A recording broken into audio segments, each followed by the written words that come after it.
여러분, 드디어 김대식에게 운명의 순간이 찾아왔습니다. 병원에서 온 전화를 받은 미진이, 네? 이식이 안 된다고요? 김대식은 여전히 의식을 잃은 채 병원에 누워 있습니다. 의사의 말은 무겁습니다. 상태가 더 나빠지고 있습니다. 빨리 이식을 하지 않으면 위험합니다.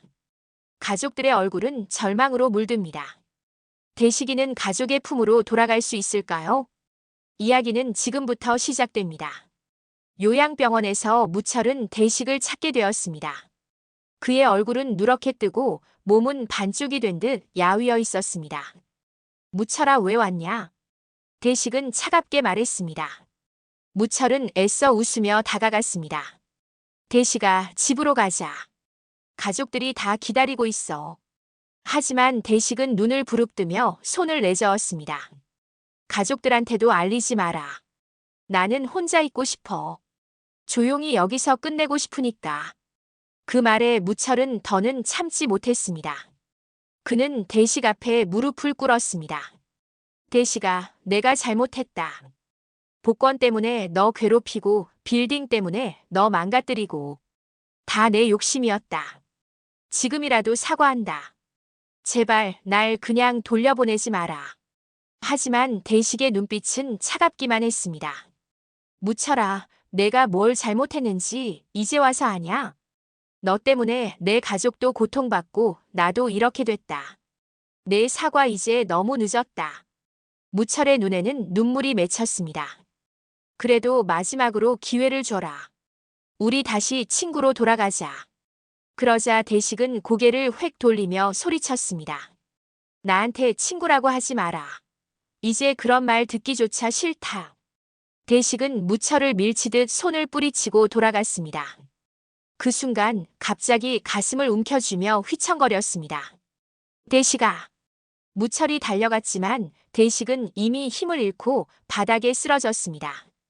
간호사, 의사. 무철이 소리쳤고 병원 복도는 순식간에 발소리와 긴급함으로 가득 찼습니다. 대식은 곧바로 응급실로 실려갔습니다.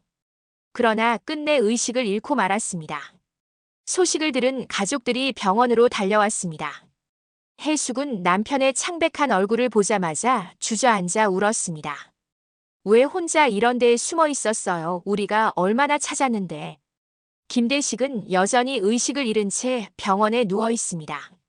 의사는 대식의 가족에게 다가와 무거운 말을 건넸습니다. 김대식 씨 상태가 더 나빠지고 있습니다. 빨리 이식을 하지 않으면 위험합니다. 미진은 의료진에게 매달리듯 물었습니다. 제가 간 이식하면 되잖아요.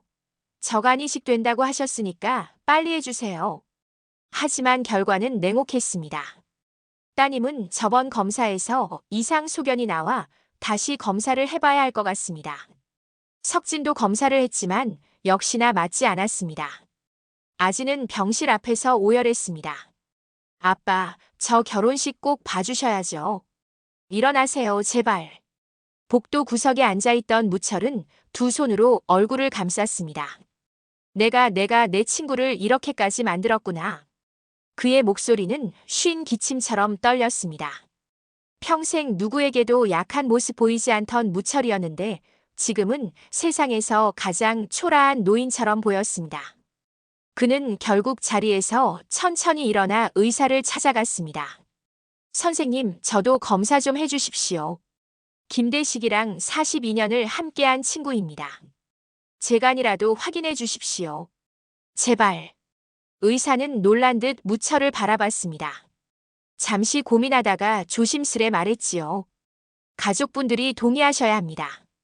아무리 친하시더라도 절차가 있습니다. 바로 그때 옆에서 지켜보던 가족들이 일제히 눈길을 무철에게로 돌렸습니다.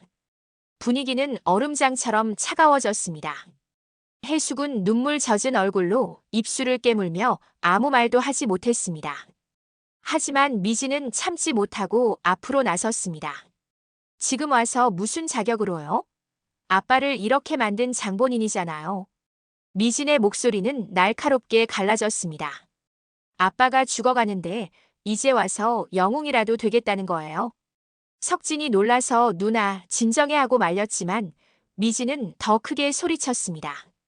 아니, 우리 아빠가 누구 때문에 여기까지 왔는데 민사소송까지 걸어서 아빠 피 말리게 하고 우리 집안을 지옥으로 만든 게 누구냐고.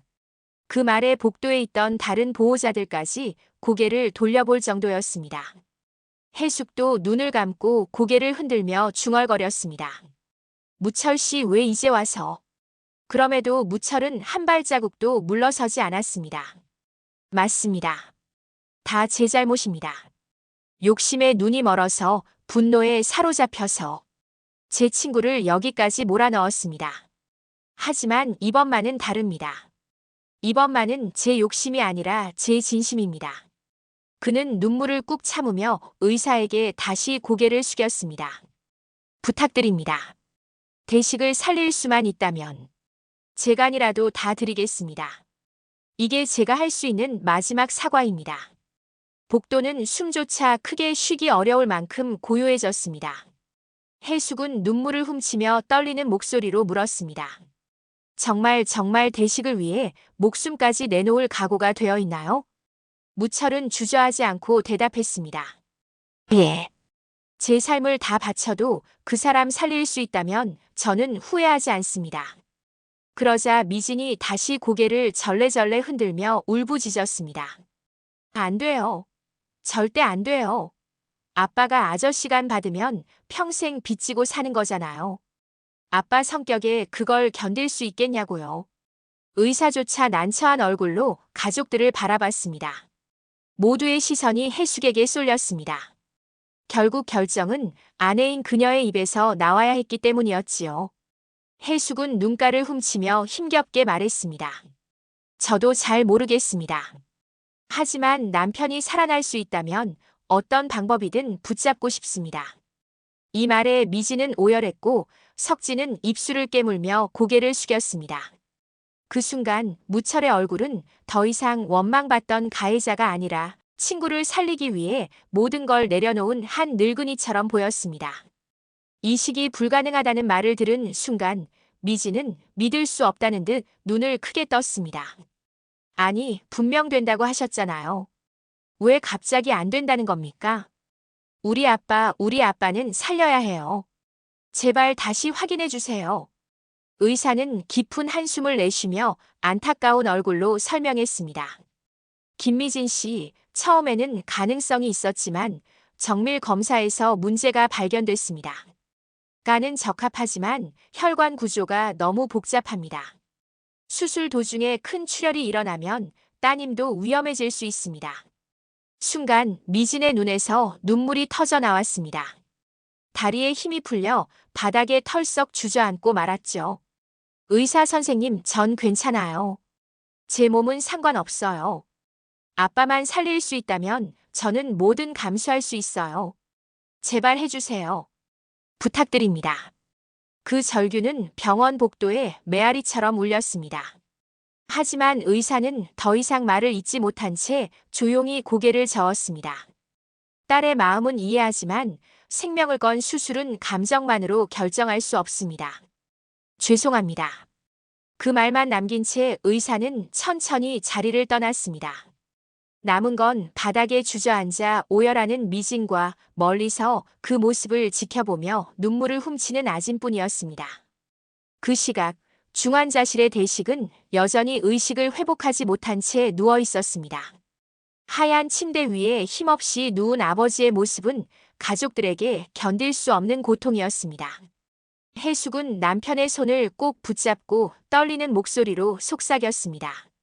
여보, 제발 우리 곁으로 돌아와 줘요. 당신 없는 집은 텅 비어 있어요. 애들도 매일 아빠만 찾고 나도 당신 없인 아무것도 못해요.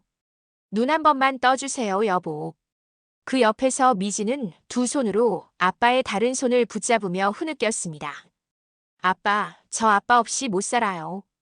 제가 대신 아플 수 있다면 좋을 텐데. 제발 일어나 주세요. 저 아직 아빠한테 하고 싶은 말이 너무 많아요. 아진도 울음을 터뜨리며 아빠 가슴에 얼굴을 묻었습니다. 아빠, 저도 여기 있어요. 우리 다 같이 기다리고 있어요.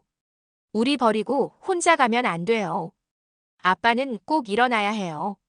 새 모녀의 울음이 병실을 가득 메웠습니다. 그 순간 모니터에서 들려오는 일정한 심장 박동 소리만이 대식이 여전히 살아있음을 알려주고 있었습니다. 해숙은 눈물을 훔치며 딸들에게 말했습니다. 우리 포기하지 말자. 끝까지 아빠 살릴 방법을 찾아야 돼. 지금은 힘들지만 기적은 꼭 올 거야. 미지는 눈물을 닦으며 고개를 끄덕였지만 마음속 깊은 곳에서는 또 다른 불안이 몰려왔습니다. 만약 아빠가 끝내 일어나지 못하면 어떡하지? 내가 도와줄 수 있는 방법이 더는 없으면 어떡하지? 아진 역시 속으로 절규했습니다. 하늘이 있다면 제발 아빠를 살려주세요. 우리 가족을 버리지 말아주세요. 이 순간 가족의 절망은 가장 깊은 어둠 속에 있었지만 동시에 작은 희망의 불씨를 간절히 붙들고 있었습니다. 대식은 여전히 의식을 잃은 채 병실에 누워 있었습니다. 잠깐 이식만이 살 길이었지만 딸 미지는 의사에게서 청천벽력 같은 말을 들었습니다. 수술이 불가능하다는 판정이 내려진 겁니다. 미지는 병실 복도에 주저앉아 한참을 울었습니다. 아빠를 살릴 수 있다면 뭐든지 하려고 했는데 왜 저는 안 되는 거예요? 그 절망 속에서도 미지는 한 사람을 떠올렸습니다. 바로 무철이었습니다. 그날 저녁 미지는 무철을 찾아갔습니다. 무철은 이미 대식 때문에 마음이 무너져 있었습니다. 그런 무철 앞에서 미지는 눈물을 글썽이며 말했습니다. 아저씨, 저 사실 아빠가 아프신 거 다 아저씨 때문이라고 많이 원망했어요. 아빠 힘들게 한 게 다 아저씨 탓 같아서요. 그런데 곰곰이 생각해보니까 저도 아빠 속 많이 썩였더라고요. 아빠가 이렇게 아픈 게 제 잘못 같기도 하고 너무 괴로워요. 말을 잇던 미지는 무철 앞에 고개를 푹 숙이며 떨리는 목소리로 부탁했습니다. 아저씨, 이런 말 너무 염치 없는 거 알아요. 그래도 아빠 살려주실 수 있잖아요. 저는 안 된다니까 제발 아빠한테 간 이식 좀 해주세요. 부탁드릴게요. 무철은 그 자리에 얼어붙은 듯 서 있었습니다. 한참 동안 아무 말도 못하다가 두 손으로 얼굴을 감쌌습니다. 내가 어떻게 이런 상황을 만들었는지. 무철의 어깨가 크게 흔들렸습니다. 그는 결국 눈물을 닦으며 미진을 바라봤습니다. 미진아, 내 말이 맞다. 내 아버지가 이렇게 된 데는 내 죄도 크다. 이제라도 내가 할 수 있다면 뭐든지 하마. 내 아버지를 위해서라면 내 간이라도 내어주마. 이 순간 미진의 눈에서는 또 다른 눈물이 쏟아졌습니다. 이번에는 원망이 아니라 희망의 눈물이었습니다. 정말이세요? 아저씨 정말 아빠 살려주실 거예요? 무철은 고개를 크게 끄덕였습니다. 그래. 이번만큼은 꼭 제대로 해보겠다. 내 아버지한테 빚진 마음, 내 몸으로라도 갚겠다. 그리고 그 장면은 가족들에게 아직 알려지지 않은 새로운 희망의 시작이 되었습니다. 대식은 여전히 의식이 없었지만 이제 그의 곁에는 진심으로 손을 내밀려는 친구 무철이 있었고 그 곁에는 끝까지 아버지를 포기하지 않는 딸 미진이 있었습니다. 죽음 앞에 선 친구에게 나는 무엇을 해줄 수 있을까? 이 질문이 가슴을 울리는데요. 끝까지 들어보시면 절대 후회하지 않으실 겁니다. 병원 침대에 누워있던 김대식. 며칠 만에 잠시 의식을 찾습니다. 곁에는 아내 혜숙, 딸 미진, 막내딸 아진이 눈물로 아버지를 붙잡고 있었죠. 아빠, 우리랑 같이 살아야 해요. 제발 포기하지 마세요. 여보, 아직 우리 곁에 있어야지요. 떠나면 안 돼요. 가족들의 울음 섞인 목소리에 대식은 눈을 감고 고개를 돌렸습니다. 살아났다는 기쁨보다 오히려 더 무거운 슬픔이 밀려왔던 겁니다. 내가 이 가족에게 짐이 되는 건 아닐까. 그때 병실 문이 열리고 들어온 사람. 평생 친구이자 동시에 평생 원수처럼 얽혔던 한무철이었습니다. 대식은 놀란 눈빛으로 무철을 바라보다가 고개를 획 돌렸습니다. 무철은 말없이 침대 곁으로 다가와 무릎을 꿇었습니다. 대식아, 평생 내 앞에서 제대로 사과 한 번 못했어. 복권 때문에 빌딩 때문에 내가 널 괴롭히고 욕심부린 거 다 내 탓이야. 이번만큼은 친구로서 내가 내 목숨 살리겠다. 내 간을 주겠다. 순간 병실은 얼어붙은 듯 조용해졌습니다. 하지만 대식은 고개를 저었습니다. 묻혀라. 이제 와서 무슨 소용이냐? 난 그냥 조용히 가고 싶다. 내간까지 받으면서까지 살고 싶지 않아. 난 이제 지쳤다. 해숙은 눈물을 닦으며 외쳤습니다. 여보, 우리 아직 당신 필요해요. 제발 희망을 버리지 마요. 미진과 아진도 울부짖으며 아버지의 손을 붙잡았습니다. 아빠, 저희 곁에 있어주세요. 제발 포기하지 마세요. 하지만 대식의 눈빛은 여전히 굳어 있었습니다. 나 때문에 너희까지 희생할 수는 없다. 사실 미진은 이미 알고 있었습니다. 의사가 말했죠. 혈관이 너무 복잡해서 수술이 불가능합니다. 따님이 위험합니다. 그때부터 미진의 마음은 무너져 내렸습니다. 그래서 누구보다 간절했죠. 아빠, 제가 해드리려고 했는데 저는 안 된대요. 아빠 아픈 게 다 제 잘못 같아요. 속도 많이 썩였잖아요. 아빠, 제발 무철 아저씨 마음 받아주세요. 우리 가족 살려야 하잖아요. 무철은 눈물을 삼키며 대식 앞에 고개를 숙였습니다. 대식아, 내가 간을 주려는 건 죗값을 씻으려는 게 아니다. 생각해봐라. 내가 힘들어 길바닥에 쓰러졌을 때 너는 날 그냥 두지 않았어. 내 손 덕분에 내가 다시 일어섰다. 이번엔 내가 너를 잡아줄 차례다. 친구로서, 진짜 친구로서 내 목숨을 살리고 싶다. 무철의 목소리는 떨렸지만 그 안에는 진심이 담겨 있었습니다. 해숙도 미진도 아진도 그 눈빛에서 진정성을 느꼈습니다. 대식은 눈을 감고 오래전 기억을 떠올렸습니다. 젊은 시절 세 친구가 함께 여행 갔던 날. 그때 자신이 했던 말이 떠올랐습니다. 우리 나중에 늙으면 여기서 같이 농사 지으면서 살자. 돈 없어도 괜찮지 않냐? 그 약속을 잊고 살았는데 지금 눈앞에 무철이 무릎 꿇고 있었습니다. 이놈아, 내가 왜 이제 와서? 대식의 눈에서 눈물이 흘러내렸습니다. 의사가 들어와 말했습니다. 한무철 씨 간이식 공여자로 수술 진행할 수 있습니다. 하지만 위험 가능성도 있습니다. 순간 모두가 숨을 죽였습니다. 해숙은 손을 떨며 말했습니다. 여보, 제발 받아들여요. 이번만큼은 살자고요. 미진과 아진도 고개를 끄덕이며 울부짖었습니다. 아빠, 우리 곁에 있어주세요. 대식은 오랫동안 고개를 숙이고 있었습니다. 그리고 마침내 고개를 들며 말했습니다. 좋다. 이번만은 내 말대로 친구로서 받아들이마. 무철의 눈가도 붉어졌습니다. 고맙다, 대식아. 이번엔 내가 널 꼭 살릴 거다. 수술실 앞. 수술 침대에 실려가는 대식과 무철. 두 사람은 서로의 손을 꼭 붙잡았습니다. 끝까지 살아야 한다, 친구야. 무철아, 이번엔 내 덕분에 다시 살아난다면 내가 평생 갚겠다. 문이 닫히자 해숙과 두 딸은 눈물을 흘리며 기도했습니다. 제발 이번엔 기적이 일어나게 해주세요. 여러분, 여기서 묻고 싶습니다. 평생 원수처럼 싸웠던 두 친구, 마지막 순간에 진짜 친구로 다시 만났습니다. 과연 이들의 수술은 성공할까요? 그리고 이 우정은 끝내 기적을 만들어낼 수 있을까요? 시청해주셔서 감사합니다. 구독과 좋아요는 큰 힘이 됩니다.